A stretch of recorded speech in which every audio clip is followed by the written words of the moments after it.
What's up? Today I'm reviewing some Curtis Mayfield. Um, I thought it was really good. I thought, I mean, I first heard of this a while back when I first heard "Touch the Sky," da da da da da da da da da da da, and I was like, "Oh, I've heard this. I've heard this sample before. I heard it when I was a kid." And I was like still pretty young when I first heard Touch the Sky. Um, but I was like, I've heard this other sample even earlier. And I was like, I gotta find what this is. And I went on my phone and I found it, and it was Curtis Mayfield Touch the Sky. And it's been a couple years. Um, and now I'm reviewing the album. I listened to the whole thing. I thought it was really good. I mean, really, I really like the drum work on it. Let me just shout out who did the drum work. His name is shit.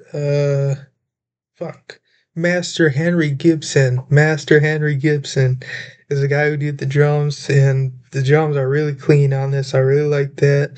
I like the mixing. It's got a nice little warm feeling to it. You get a lot of um, that flavor, that color into it, where every mix feels like you're getting to hear every little twang of the instrument, every little just damn little fucking blip in your sound collage. You get to hear everything, and it adds a lot of good just textures to it. Um, I would say this is a little bit more on the high end with the um just seems like the range of the mixing, but Curtis Mayfield also has a very high pitched voice, at least when he's singing. It might be more low when he's interviewing and shit. But I really like his voice. I would say that his voice is really smooth. I think his voice is really just beautiful, honestly. I think he sometimes will draw out his notes, but he's like skillfully staccato at certain times too, especially like the first song of the album, for example. Like he knew when to kind of drop the note off to add a oomph, let it sit for a minute so you can really sits with you and you can just kind of take in the line. And I think that's great. I would say his songwriting is A1. Reminds me of some like what's going on shit, just like a little bit more cheerful. It's still got a see sort of like a subtle undertone of um melancholy about sort of things in the world. But it's a very optimistic view. It's one that still sees that there can be a lot of good things still going on, and so I think that's nice. It's definitely heartwarming because it's like this was made in the '70s, and there's still there's been a lot going on ever since way back. I mean, we've always had stuff going on as humans, and it's like during that time, I think it was around Vietnam and shit like that, and so like just everything